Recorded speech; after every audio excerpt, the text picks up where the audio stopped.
Hey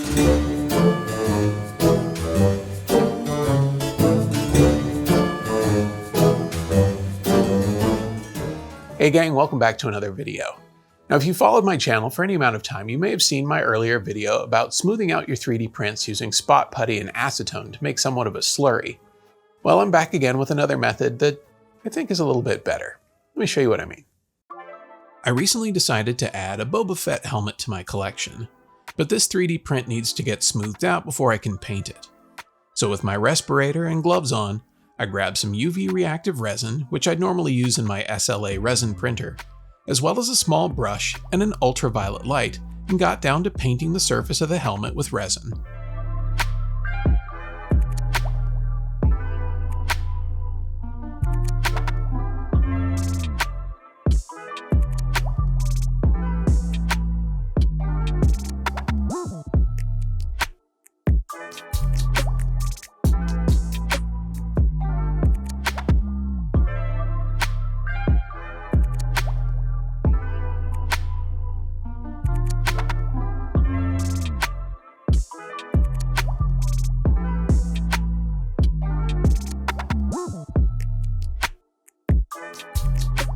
When I had a section coated with a thin layer, I would grab my ultraviolet light and expose that section of the helmet, which causes the resin to immediately solidify.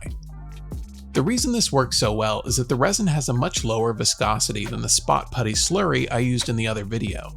So filling in all of the small lines that exist as a result of the 3D printing process with the UV reactive resin is much easier. Mainly because it isn't as time sensitive as the air dry spot putty, which starts drying the minute it's applied, but also because the resin provides a chemical bond to your part, and as a huge added bonus, brings some extra rigidity to your 3D printed parts without the extra bulk of spot putty or body filler.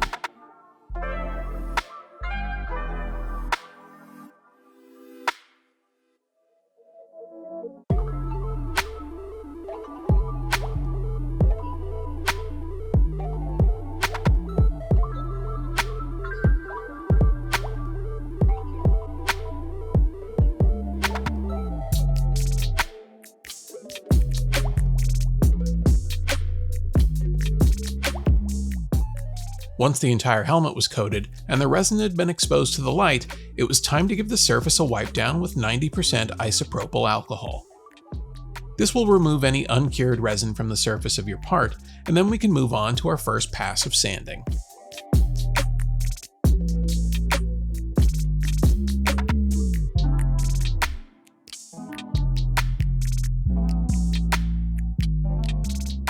I like to start with 120 grit paper to knock down any high spots and expose any areas where I may need to add more resin. Because of the fast curing time, once you've identified these areas, you can apply more resin, cure it, and then get back to sanding, so it's really efficient. Be sure to keep a rag or shop towel and the isopropyl alcohol nearby to wipe down your surface as you work. You don't want any more of this dust floating around than necessary, and the alcohol dries quickly, so you can get right back to sanding. You may find that your sandpaper gets gummed up with resin dust and any uncured resin that you may have missed with the alcohol. So don't waste time or arm strength. Just swap out that old sandpaper for a new piece and get back to sanding. When I was happy with the level of sanding, I wiped down the part and let it sit overnight, and the following morning it was time to apply some primer to expose any areas that may need a bit more attention.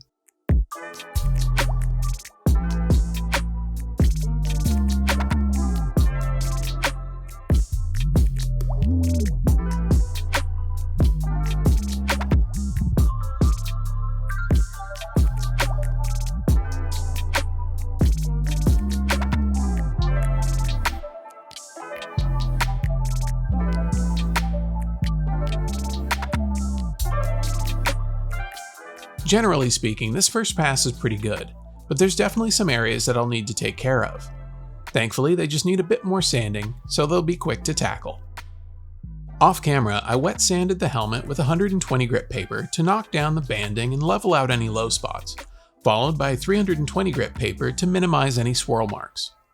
As an added bonus, the wet sanding helps to keep the dust from getting everywhere and keeps your sandpaper from filling up with paint and resin dust. Then it was another quick pass of primer, and this helmet's ready for paint.